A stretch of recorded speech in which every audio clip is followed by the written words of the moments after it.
everybody, and welcome to another middle grade story time at South Holland Public Library.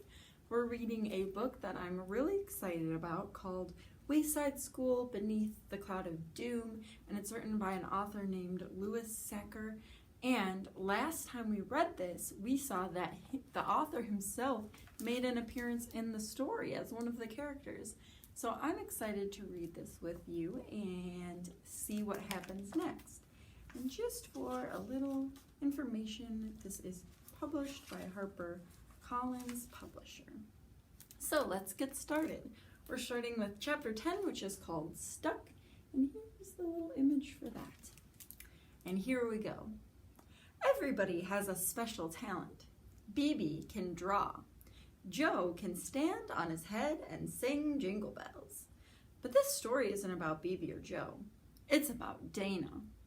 Dana can make funny faces. Just by puffing out one cheek and raising the opposite eyebrow, she can make Jenny and Leslie crack up every time. Or there's the one she calls her goofball face. She puts her glasses on upside down, then she pulls down one corner of her mouth with her pinky finger, while with her other hand she tugs her earlobe. When Damon and Mirren saw that one, they laughed so hard they bumped their heads. Even Miss Jules laughs at Dana's funny faces. "But you need to be careful, Dana," she warned. "You don't want your face to get stuck that way." Dana wasn't worried about that. No matter how weirdly she stretched it, her face always bounced back. But that was before the cloud of doom settled over the school. It had been there a week now, even as other clouds drifted past. Each day it seemed to grow a little bit bigger. Dana and Leslie were on the playground waiting for Jenny. It was recess, and Jenny went to get patches from Louis. Who's Louis? Louis is our author here, making an appearance. Louis never found all the pieces to the ball when he blew it up, and he had to cut up an old yellow raincoat to fill in the gaps. Jenny, Leslie, and Dana liked patches the best because it was impossible to predict which way it would bounce.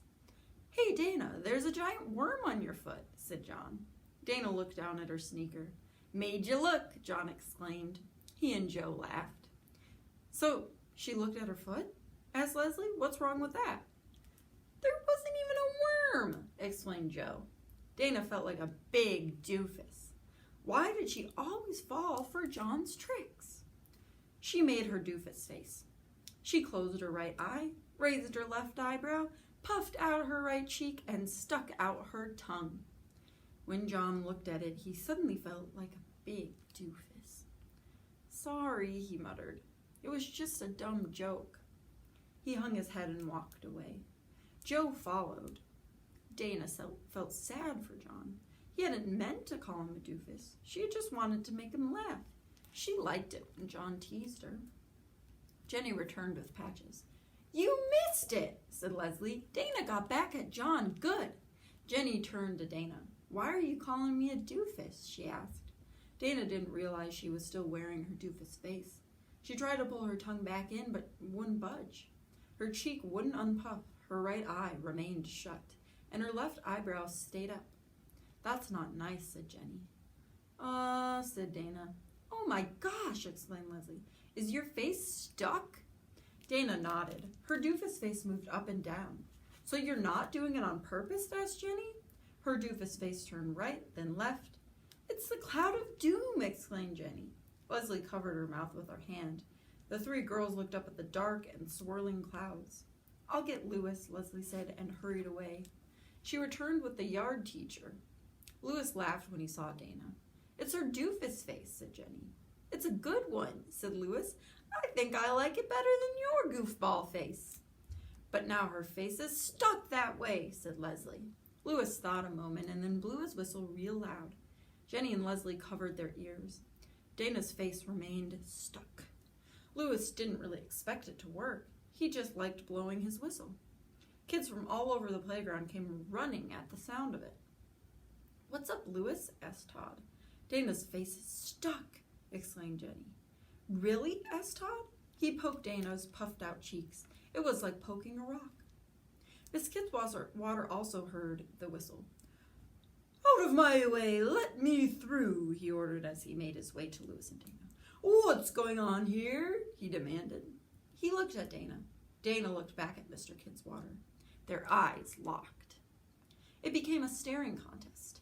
Everyone wondered who would blink first, but Dana couldn't blink. Finally, Mr. Kidswater turned away. "Cute kid," he said, and patted Dana on the head. He headed back to the building. Dana's face instantly popped back into place. "Your face is fixed!" exclaimed Jenny.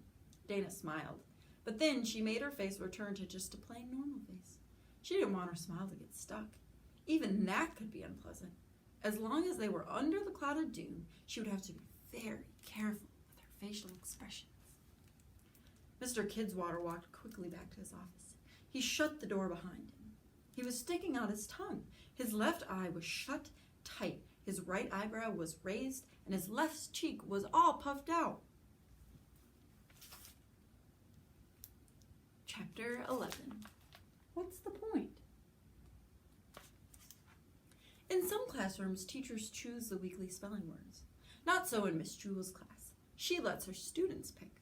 Nearly everyone had a hand raised. Miss Jules called on Rondi. "Pistachios," said Rondi. This is why other teachers don't let their students pick the words. Miss Jules couldn't spell pistachios herself, so she did what every teacher everywhere does in such situations. "That's an excellent word, Rondi," she said. "Would you like to come up and write it on the board?" Rondi came to the front of the room. Miss Jules paid close attention to Rondi as she wrote pistachios on the blackboard. "I love pistachios," said Kathy when Rondi returned to her seat. "Me too," said Allison. "They're my third favorite nut." Miss Jules called on DJ. "Grumple," he said. "I don't think grumple is a word," Miss Jules pointed out. "So?" asked DJ. "We should still know how to spell it." "It might become a word someday," Kathy agreed. Miss Jules wrote grumple under pistachios. Joy raised her hand. "A," she suggested. "A what?" asked Miss Jules. "Just A," said Joy. "Don't you think that's a little too easy?" said Miss Jules. "It's a very common word," said Kathy. "It's important that we all know how to spell it." Miss Jules couldn't argue with that. She added A to the list. Myron raised his hand. "Hey, Myron," said Miss Jules. "What's the point?" Myron asked. "That's 3 words," said Miss Jules. "And all good ones, too," chirped Kathy. "The cloud of doom is getting bigger every day," Myron explained. "What does it matter if we can spell?" "So we can read and write," Miss Jules replied. "What's the point of reading?" asked Leslie. "What's the point of writing?" asked Jason. "What's the point of arithmetic?" asked Benjamin. "There is no point," said the teacher. "I understand you're scared and upset," said Miss Jules, "but what's the point of quitting? We can all just sit around and grumble, or we can try to do our best, cloud or no cloud." "And it hasn't all been bad," Miss Jules continued. "We've been getting a whole lot more nail clippings." That was true. Ever since the cloud of doom appeared, everyone's fingernails and toenails had been growing a lot faster. They had to be cut 3 or 4 times a week. The number on the board was now 19,457. "Someday the cloud of doom will be gone," said Miss Jules, "and the world will be a much better place, even better than before the cloud. Colors will be more colorful, music will be more musical, even Miss Musher's food will taste good. The bigger the storm, the better the rainbow." At that moment, a crack of thunder shook the classroom, and then the lights went out. The children screamed. They weren't scared, they just liked screaming in the dark. Miss Jules lit a candle and everyone settled down. "Now, shall we continue with our spelling?" Jenny raised her hand and suggested hope. "Excellent word," said Miss Jules. She held her candle in one hand and the chalk in the other. She said the letters out loud as she wrote them on the blackboard. H-O-P-E, hope. Chapter 12, Miss Surlaw. What kind of animal is that there? I think it's a walrus, maybe? The library is on the 7th floor. Miss Surlaw was the librarian. A giant stuffed walrus sat next to her desk. The walrus was bigger than most of the kids in the school, and a couple of teachers, too. Kindergartners often got scared the first time they saw Miss Surlaw's walrus.